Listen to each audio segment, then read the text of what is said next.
اعوذ باللہ من الشیطان الرجیم بسم اللہ الرحمن الرحیم الحمد للہ رب العالمین والصلاة والسلام علی اشرف الانبیاء والمرسلین وآلہ الطیبین الطاہرین۔ ناظرین محترم، سلام علیکم۔ انشاءاللہ امید ہے کہ آپ سب خیریت سے ہوں گے۔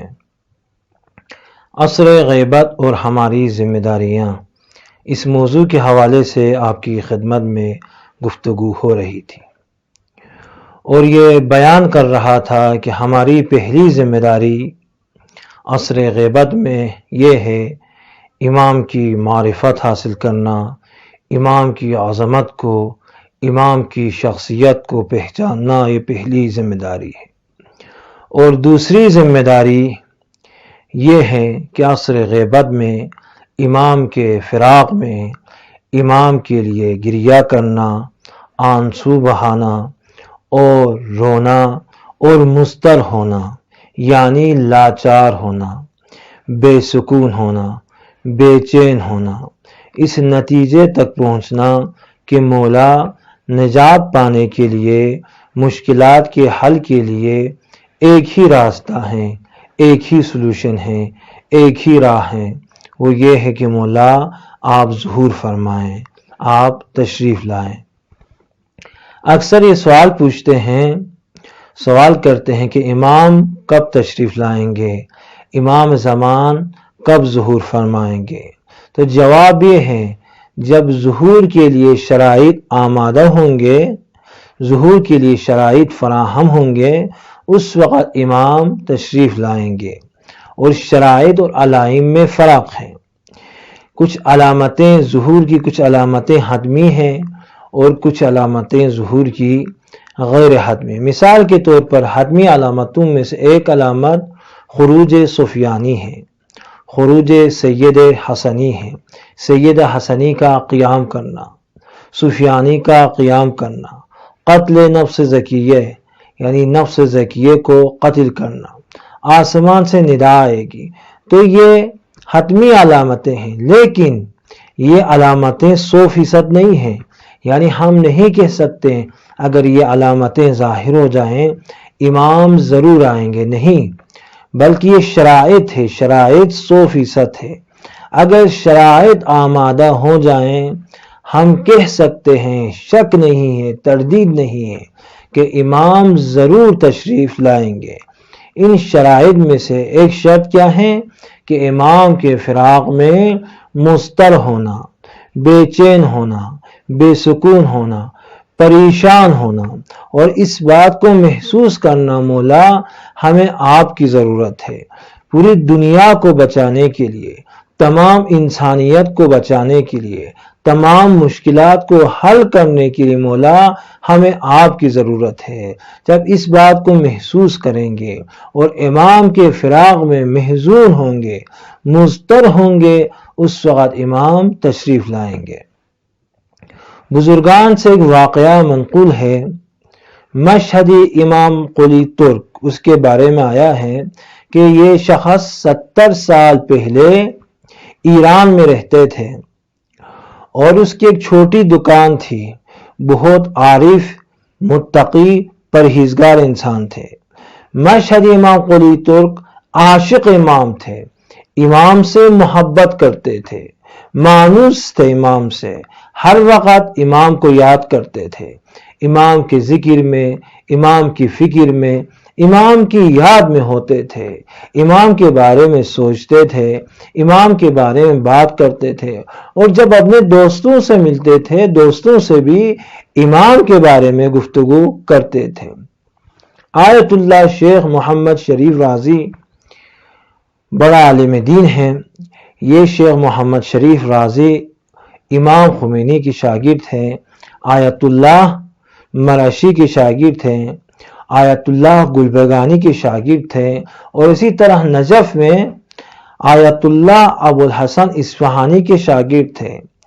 تو آیت اللہ شیخ محمد شریف رازی سے منقول ہے، وہ کہتے تھے کہ مشہدی امام قلی ترک اپنی چھوٹی دکان میں ہوتے تھے اور اسی دکان کے ذریعے سے وہ کماتے تھے، اور اس کا کہنا ہے جتنا یہ کماتے تھے اپنے پیسوں کو وہ فرش کے نیچے رکھتے تھے، اور جب کوئی مدد مانگنے کے لیے آتا تھا فرش کے نیچے سے نکال کر اسے دیتے تھے۔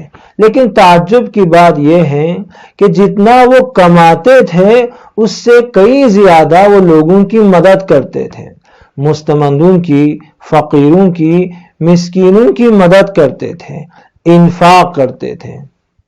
تو انہوں نے کہا ایک دن مشہدی امام قلی ترک امام کی خدمت میں گئے، یعنی امام زمانہ سے ملاقات کی، اور اس نے امام زمانہ سے کہا مولا یہ بتا دیجئے کہ آپ کب ظہور فرمائیں گے؟ اگر دیر سے ظہور فرمائیں گے مجھے طاقت نہیں ہے، برداشت نہیں ہے، میں آپ کی دوری کو برداشت نہیں کر سکتا ہوں مولا۔ اگر آپ دیر سے آئیں گے تو دعا کیجئے میری جان نکل جائے، میں جلدی دنیا سے چلا جاؤں۔ تو امام زمان نے اسے یہ خوشخبری دی کہ اگلے سال رمضان میں آپ دنیا سے چلے جاؤ گے۔ تو اسے بہت خوشی ہوئی، اپنے خاص دوستوں کو بتا دیا کہ اگلے سال رمضان میں چلا جاؤں گا، اور یہی ہوا، رمضان میں یہ دنیا سے چلے گئے۔ اب اس کے بارے میں مشہدی کے بارے میں رجب علی خیاط کا کہنا ہے، وہ بھی بڑا مشہور اور معروف عارف ہے۔ اس کا کہنا ہے کہ میں جب بھی رجب علی کی قبر پر میں جاتا تھا اس کی قبر پر میں امام زمانہ کو دیکھتا تھا۔ کئی مرتبہ رجب علی خیاط کا کہنا ہے کئی مرتبہ میں نے اس کی قبر پر امام زمان کو آتے ہوئے دیکھا ہے۔ امام اس کی قبر پر آتے تھے۔ یہ ہے محب کا مقام، مرتبہ۔ مشہدی امام قلی ترک نے اپنی زندگی میں امام کو یاد کیا، اور اس کی زندگی کے بعد امام نے اسے نہیں بھولا۔ امام اس کی قبر پر آتے ہیں، اس کی زیارت کے لیے، دیدار کے لیے آتے ہیں، فاتحہ کے لیے آتے ہیں، اس سے ملتے ہیں۔ یہ ہے عاشق امام کا مقام۔ اسی لیے شاعر نے کہا درد فراق کے حوالے سے، شنیدم سخنی خوش کہ پیر کنعان گفت، شنیدم سخنی خوش کہ پیر کنعان گفت، فراق یار نہ آن بود کہ بتوان گفت، کہ میں نے پیر کنعان سے یہ بات سنی ہے۔ پیر کنعان کون ہے؟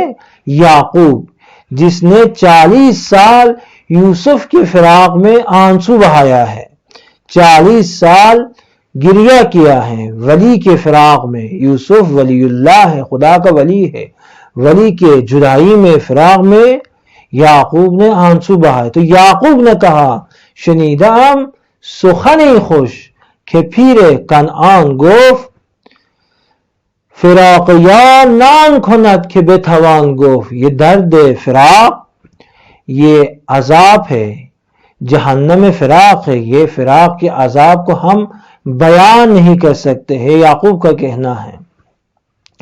حدیث حول قیامت کے خوان واعظ شاد، حکایتی اس کے از روزگار ہجران گفت، یعنی آپ نے خطیب سے جہنم کے خوفناک عذاب کے بارے میں سنا ہوگا۔ تو یعقوب کا کہنا ہے اس خوفناک عذاب سے مراد کیا ہے؟ اس دردناک عذاب سے مراد عذاب فراق ہے، عذاب جدائی ہے۔ اسی لیے یعقوب نے یوسف کے فراق میں 40 سال آنسو بہایا، ولی اللہ کے فراق میں۔ اسی لیے ہم امام زمان کے فراق میں روتے ہیں، محزون ہیں، مضطرب ہیں۔ کیوں؟ ہم ولی اللہ سے جدا ہیں، ہم اللہ کی حجت سے جدا ہیں، ہم امام وقت سے دور ہیں، اسی لیے آنسو بہا رہے ہیں، اسی لیے ولی اللہ کے فراق میں رو رہے ہیں، محزون ہیں۔ کسی نے آیت اللہ بہجت سے پوچھا کہ ہم کیسے امام سے ملاقات کر سکتے ہیں، کیسے امام کی خدمت میں جا سکتے ہیں؟ تو آیت اللہ بہجت نے ایک نسخہ بیان کیا، وہ یہ ہے کہ ہر وقت ہمیشہ امام کو یاد کرنا، امام کا ذکر کرنا۔ جب آپ ہمیشہ امام کا ذکر کریں گے ضرور امام سے ملاقات کرو گے۔ کیسے؟ ہر بہانے سے، ہر طریقے سے امام کا ذکر کرنا ہے۔ مثال کے طور پر آپ زیارت پڑھتے ہیں تو زیارت کے ثواب کو امام کے لیے ہدیہ کر لے، اور اسی طرح جب قرآن پڑھتے ہیں قرآن کے ثواب کو امام کے لیے ہدیہ کر لے، اور اسی طرح جب صلوات پڑھتے ہیں امام کی سلامتی کے لیے صلوات پڑھیں، جب صدقہ دیتے ہیں امام کی سلامتی کے لیے امام کے لیے صدقہ دے دیں، اسی طرح جب مجالس اور محافل رکھتے ہیں امام کے نام پہ محافل رکھیں، امام کے نام پہ مجلسیں رکھیں اور امام کے لیے دعا کر لے۔ تو ہر وقت ہمیشہ امام کو یاد کرنا ہے، مختلف بہانوں سے مختلف طریقوں سے ہمیں امام کو یاد کرنا ہے۔ جب اس نسخے پہ ہم عمل کریں گے انشاءاللہ امام سے ہماری ملاقات ہوگی۔ بارگاہ الہی میں دعا گو ہے پروردگارہ ہمیں امام کی معرفت حاصل کرنے کی توفیق عطا فرما، اور ہمیں اہل بیت کی سیرت پر چلنے کی توفیق عطا فرما۔ والسلام علیکم ورحمۃ اللہ وبرکاتہ۔